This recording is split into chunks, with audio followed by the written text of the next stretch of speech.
Sveiki, įsijungę naujausią Lietuvą Amerikoje seriją. Kaip visad, su jumis esu aš, Vincentas Palubinskis. Šioje serijoje mes kažkaip, kaip čia pasakius, nueiname nuo tradicinio mūsų laidos svečio.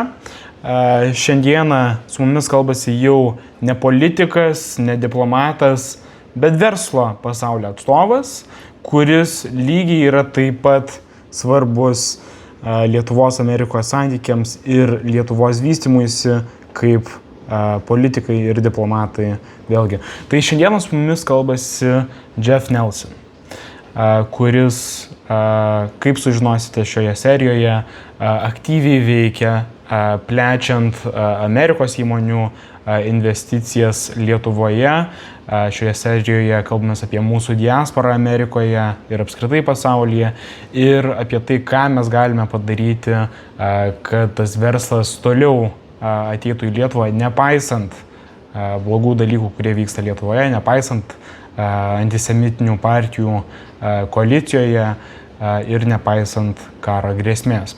Tai leisiu jums ramiai klausyti, linkiu, kad patiks jums ši serija ir gerą klausimą. It's not just work for me. Jeff, let me also introduce to Vincentas and to our listeners that actually Jeff was the last honorary consul I appointed in Richmond. I think it was Linas Linkevičius. Was he a foreign minister till then? Yeah, he was. And Jeff, can you also remind us the story that you told me about Ambassador Lozoraitis you met in the beginning? And, you know, if I remember well, for the last 3 decades, you've been working for Lithuania in different incarnations. And my first question would be, why? You know, why us, really? Oh, wow. It's a great question. Yeah. When I was a young man, my first year in college, it was in 1989. I went to UCLA in Los Angeles, and we had an exchange program where we could send young people back to Washington to do internships. And at that time, I went back and helped 2 Lithuanian American men who were starting something called the U.S. Baltic Foundation. Again, before independence. I have no Lithuanian heritage, no Baltic background, but I learned about the Baltic cause by doing that internship.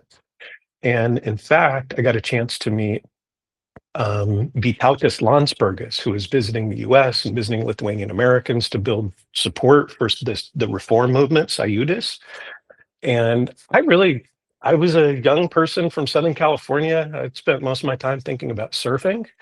And I got introduced to this heroic cause and these brave people who were standing up against, at that time, the evil empire, America's greatest, opponent in the 20th century, later 20th century.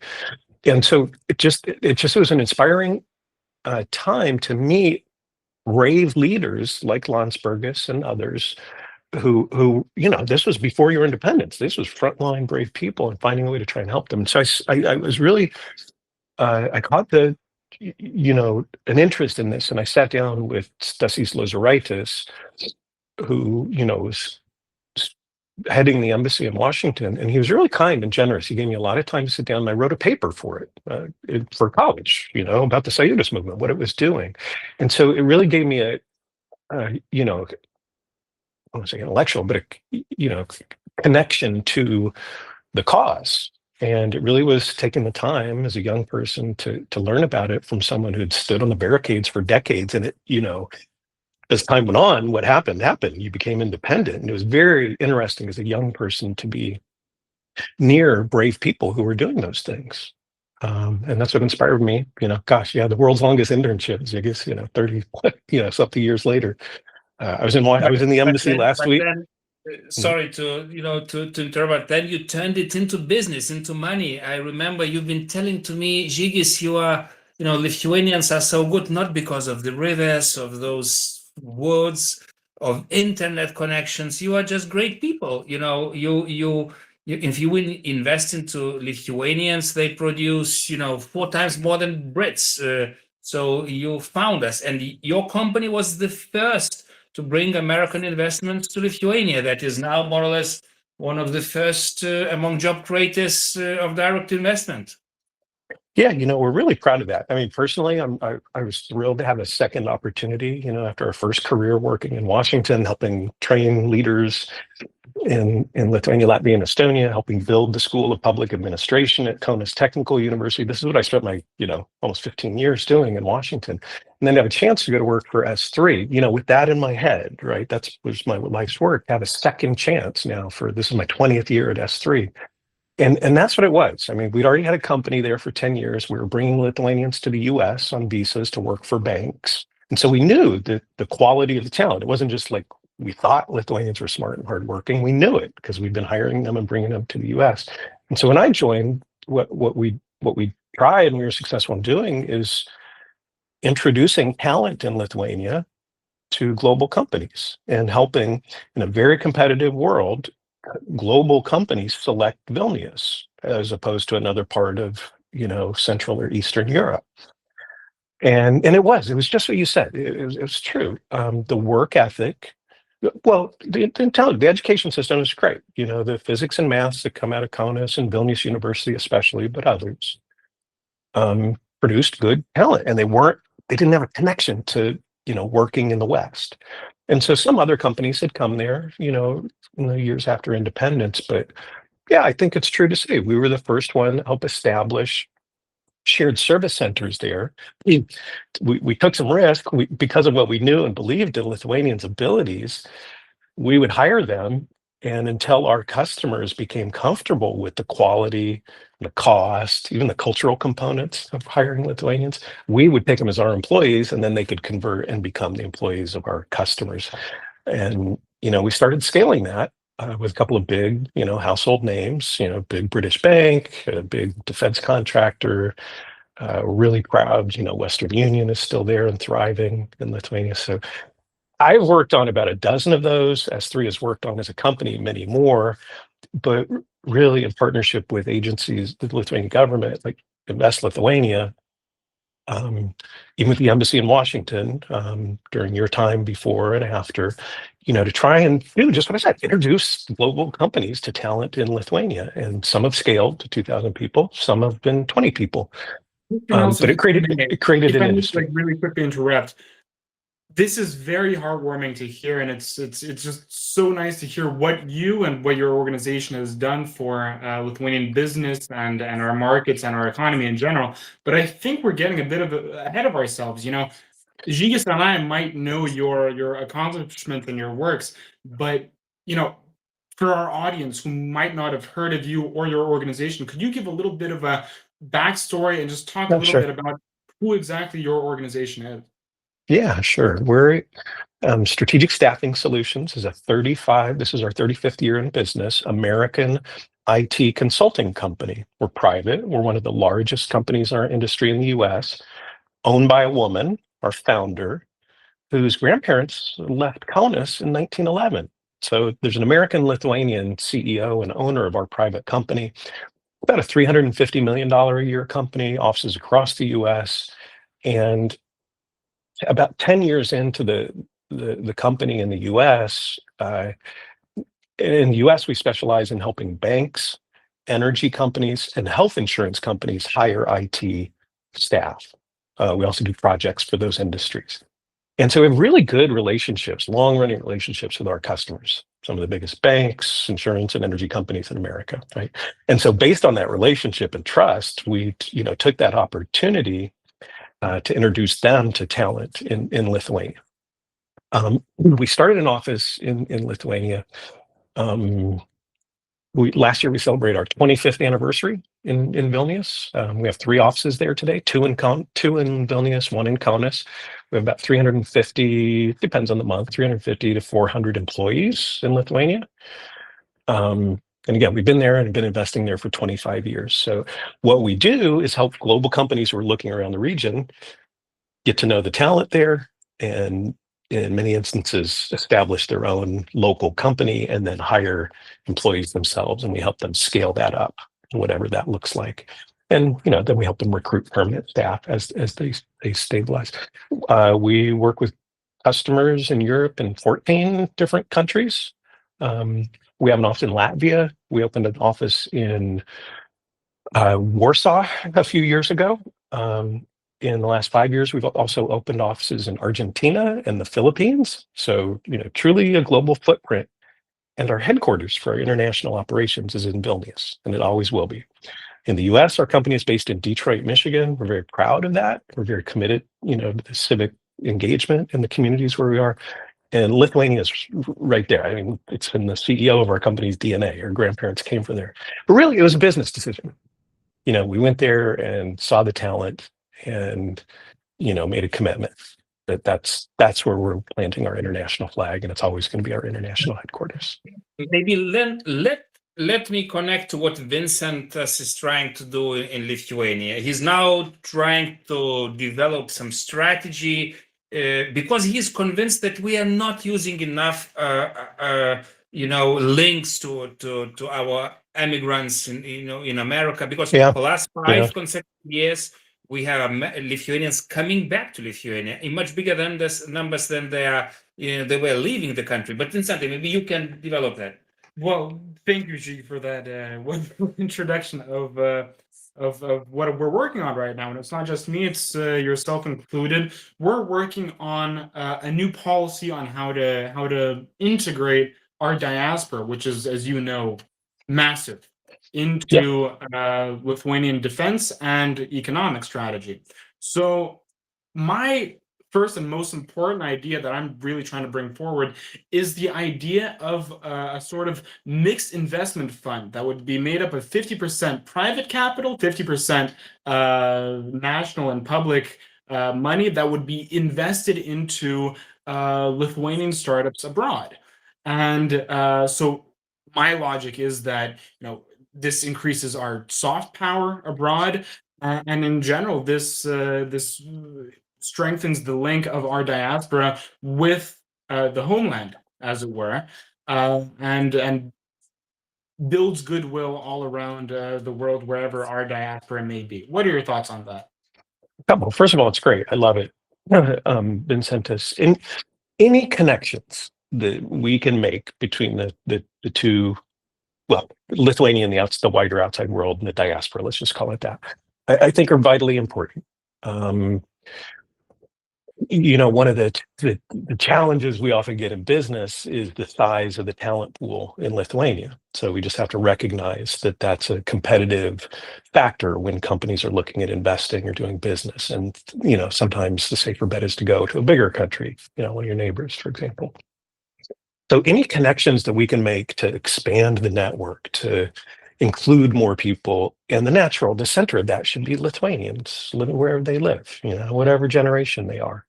I found it interesting in the early days of helping companies with the attraction to Lithuania.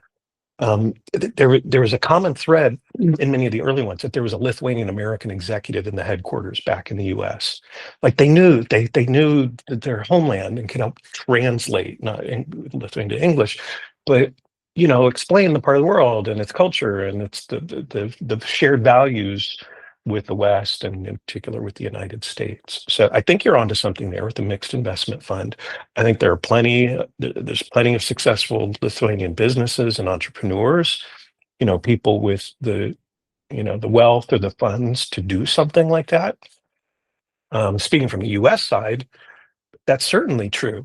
And I think, in the decades since your independence, there was a lot of assistance. There was a lot of interest in helping the homeland, but people kind of got weary of that. The cause was, just, and once you got into NATO and the European Union, some people, and certainly in policy, were kind of checking the box. Okay, we're done. Lithuania's safely back in European and Western institutions. Okay, so let's leave it to that. And so some of that big cause, what was the organizing principle? What has replaced that? And there hasn't been something, in my view, that's as big as that. So now to bring in an idea like this, I think there's lots of people on both sides that would be interested in it. But let me take one step further. You already have a lot of some great success stories. My count, something like 120 American companies have investments in Lithuania. I think I believe this is true, source of investment is, any current investor. So, I made this case at your new Lithuanian ambassador last week in Washington, that there should be a regular circuit of visiting those investors of all sizes. And what else do they need? I'm working with one in Arizona right now who's got a small investment in Lithuania, not a Lithuanian American. He's thinking about whether to expand in Romania or Lithuania. And I think if he's visited and encouraged to expand in Lithuania, he will, because he likes it there. But there's some other competition there. So any activity that we can do in that community of existing investors, and I'd link that, Vincentas, because if you're doing that, there are people who've already made the choice that you're trying to get that mixed use investment fund to do. People have made the choice to invest in Lithuania. Well, almost all of them like it. Almost all of them reinvest and grow. And so getting those folks, finding ways to convene and get those folks in the same room or the same conversation. Okay, come on in, do it like and with us. I think there's plenty of room for that. Happy to talk to you about how to convene, organize, and do that more. You have, the government is invested in economic consuls, representatives on economic matters in several cities around the U.S., and that would be a good, partnership. You raised a very good moment, a little point there by mentioning the current government. Here in Lithuania, we kind of imagine that the current government situation in Lithuania seems scary to foreign investors, right? We have an openly anti-Semitic party in the government coalition. This is concerning for us, but I can imagine that it's 10 times more concerning for the average Western or especially American investor. Has this scared off potential new investment in the country? Well, I think that's a really good point. I think it taps on a wider concern about the rise of populism and nationalism and right wing in the region. And as you well know, you're not alone. We got a little bit of that here in America.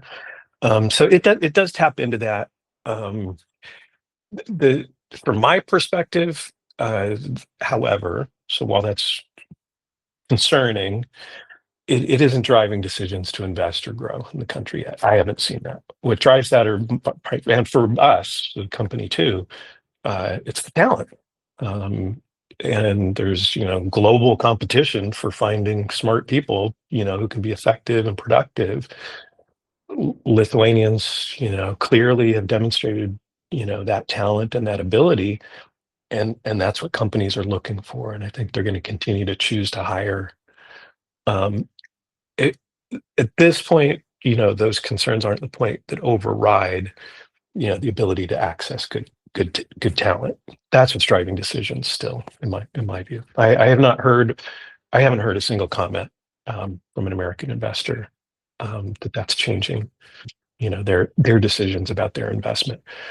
The bigger concerns about the region and what the future is with Russia.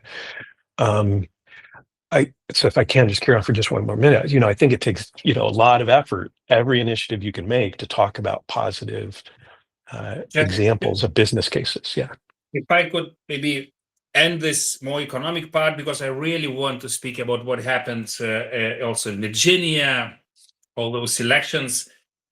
My advice, Vincente, is really to work with Jeff personally, because he was the man I convinced some time ago to create a Lithuanian American Business Council. Nobody believed that this is possible. We had some politicians in Lithuania who were afraid of American investors, but this company was the one that pulled it all together.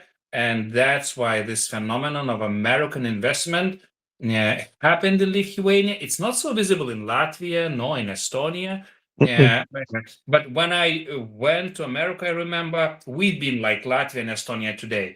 Today, we are much more close to Poland, to Nordic countries, because of this American also economic presence. But what I also want to remind you, Jeff, I remember it was some kind of slight competition between our governmental institutions like Invest Lithuania and Strategic Staffing Solutions. And stupid, actually, competition, because of stupidity of Lithuanian government, I should recognize. The model you propose, like public-private partnership, is a bit close to what Irish do. They try to link immigrants, with investments, with kind of headhunting of Irish who are finally contributing to big Irish power. We never did it in Lithuania. I think this is the future, really, and I would really support you, maybe even to speak afterwards. Maybe, you never know, maybe Strategic Staffing Solutions will be the one that will invest into this model, and you will do it finally together. Yeah, I love that. Thank you. And we love and have had a great partnership with Invest Lithuania. And, we work hard, whatever the administration, whichever side, to continue to work with the government of Lithuania. The governments of Lithuania, even though they've shifted left and right, have stayed pretty, generally in the middle, where we can do business there. We've partnered with Invest Lithuania hundreds and hundreds and hundreds of times. What we do is provide market information, like salary ranges for what a company really wants to hire, not general, not really specific. Okay, if you want people with 2 years experience in this field, and you can get them in Kaunas or Šiauliai or Klaipėda or Vilnius, and hear the like really detailed stuff as a partner. A few of the times, those become our customers, but more often it's a chance for us to partner for this common cause, which is to attract investment to Lithuania. We also have the philosophy that the more of that there is, the more it is for all the companies that are there. Talent can move after a few years if there isn't a next opportunity to move up to another company. So the bigger that ecosystem is, the better for everyone. That's a very strategic view. Vincentas, back on your immigrant policy, the more openness to people being able to come to Lithuania and live and work at foreign and domestic companies is important too. It's one of the answers to the limited talent pool there. I myself was an immigrant. I lived in Vilnius for a year and a half. Went through that process, and it wasn't easy, even for me, an American, with a company, there to come and live. We'd love to continue to partner. I took the initiative to go. Your new ambassador in Washington last week. The pandemic really curtailed some of the ability to go do that outreach out in the community. What I think that really looks like, though, is working together any chance we have. So the American Lithuanian Business Council does an annual trip to Vilnius, and while we may get 10 or 20 companies, executives to come along, that should be 40 or 50. And the group that's already organized doesn't know all the executives that do have investments there. So that's what it looks like. And I do think we could work more closely to reach more people and invite them to come. Whether they become members of ALBC or not doesn't matter, but that they come and get to meet government leaders, and importantly, other Americans who've made the choice to invest there, and get to see other great companies, NASDAQ, Moody's. Let me turn you, at the end of our talk, a bit back to America, because honestly, in Lithuania, well, we are muddling through, Europeans are listening to us. I think we will actually win in Ukraine, because Ukraine is now the strongest of all of us. They have an army that more or less is bigger than any European NATO army actually put together. But my question is about America. You are the honorary consul in Virginia, one of those states who became very, very blue. First women governor elected. We have another result of the election in New York that is still being discussed in Lithuania. What's happening? Is it communism in New York? But honestly, and we also noticed the few words of the Trump. This is just the beginning. So just to summarize it, do you think it's the beginning of huge new changes in America? Young generation revolting, making America a bit more European, including with those social, ideas coming from New York. Is it the beginning of presidential elections already? And why I am asking, like foreign affairs person, more or less. Next week, we have my foreign minister in Washington. And you know what? I suspect he will come alone. And I suspect it will be very tough talk. Secretary of State might try to convince my foreign minister that it's time to reopen all the ties with Lukashenko. Because, some guys like Witkoff wants to make some money with Lukashenko regime. And that goes contrary against all our instincts. We are very tired with each new administration going through the crash course on Russia, and that's why those developments in America is so important for us. So, So how to survive in this big, tumultuous Mhm. America that seems, despite all the experience people like you have, they always do the same mistakes. We don't want to be, another, road of Lukashenko or Chinese regime to Yeah. the Baltic Sea. We want to defend our freedom. We want Ukraine to be NATO member country that is Yeah. not supported by American administration. So, you worked with Lithuanian case in Washington, D.C. for 3 decades or more. So what's your advice? Yeah, big question. What's happening in Yeah. America? Translate America to us, please. Yeah, I'll do my best. And I believe in many of those things, and Ukraine's membership in the European Union and NATO, as deeply as I believed and worked on that, 25 years ago, on behalf of the Baltics. It's shared values, it's common values, and we share them, and they should be, free and part of Europe, Poland free if they want to. And I believe that they will succeed in the end as well. With respect to, you asked a lot of big questions, and I'll try and be brief and address each one, just, as to the point as I can. New York City is a fairly unique case. 90% of the people who voted Democrat. It's obviously a very liberal city. And it's unique in that regard. So I don't think that that's a template for the rest of the country. Maybe San Francisco, maybe 1-2 other big cities. Something to be interested in. For me personally, it's overdue to see a changing of the guard. The old line guys who stay too long, both parties, but there needs to be a leadership change, and so that's a signal to take that there is energy from younger voters for change in leadership. Now, with the 2 blue states, New Jersey and my state of Virginia, I think what's interesting, those are centrist people, both of them with one background in the U.S. military, a helicopter pilot, Mickey, the new governor of New Jersey, and Abigail Spanberger here. She was a postal inspector. She was catching crooks who were using the U.S. mail service, and then she went to work in the CIA. This is her mindset, like the traditional kind of values that you're referencing, that you're, reasonable American administrations and policymakers should have. So I think it's an encouragement that there is a winning strain of centrist politicians who still have standing and can win in the U.S. I think an interesting feature below that, I'm not a political analyst, but some of the voters who had previously supported Trump came over to support those 2 governors. And so you're seeing the beginnings of the Democratic Party, or just centrist leaders. And so it could be Republican. And that's been our problem for a couple of decades now, is both sides just run to the fringes of their parties, and especially through a primary system here. And so we don't get good choices.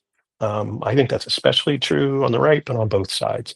And so that's what's interesting to me is some voters came back to the middle. And I think some of the Trump voters came back to the middle in Virginia and supported our governor. So that's hopeful. Boy, you asked about Belarus and, some other things. Here's what I would say, just from my perspective. I still have great confidence. I think it's very lazy. I don't like the stories of, I understand the reasons, but when they say, okay, Russia is in Ukraine, and then Moldova is next, and then the Baltics, I think that's lazy. You are a part of the strongest military alliance in the history of the world.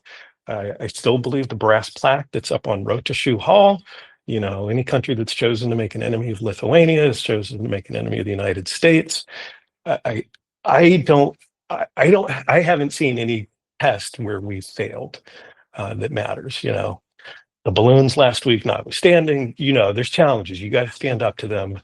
I think the more that you do your part in an ironic way, not an ironic way, but some of the things that you, Lithuania, and you in particular, Žygis, have always, been out in front on, getting European countries to do more spending on a military system. You're always looking for the US to do that because the Europeans wouldn't do as much. I think on one level, that's an accomplishment of the administration, is getting, Europeans and yourselves to spend more on common defense. And I would do it differently, but it's not a bad thing in the end.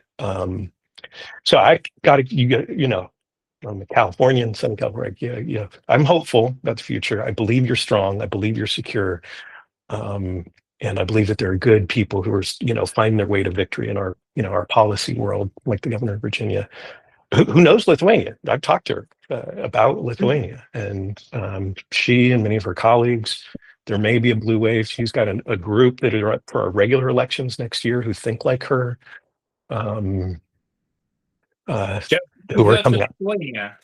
Bring a delegation from Richmond to Lithuania. I like it. Let's work on it. Yeah. Yeah. We have a big port here. I think there's a chance to develop interest between Klaipėda and our port in Norfolk. Obviously the defense sector, there's Pentagon's here in Virginia. Eric at the ALBC, we're working on our next our business delegation. Yeah, and I love your idea. I'm going to be in Vilnius next week, and it is on my agenda to have more discussions about ways we can grow the groups of Americans coming over there. We've always said this as a company. The hardest part about getting an American interested in investing in Lithuania is getting them there. Like once they're there, it's a beautiful country. I'm really excited to be coming back. It's a longer trip than I've had a chance to take in the last few years. So. I was just going to say, sorry for interrupting, on such a happy note.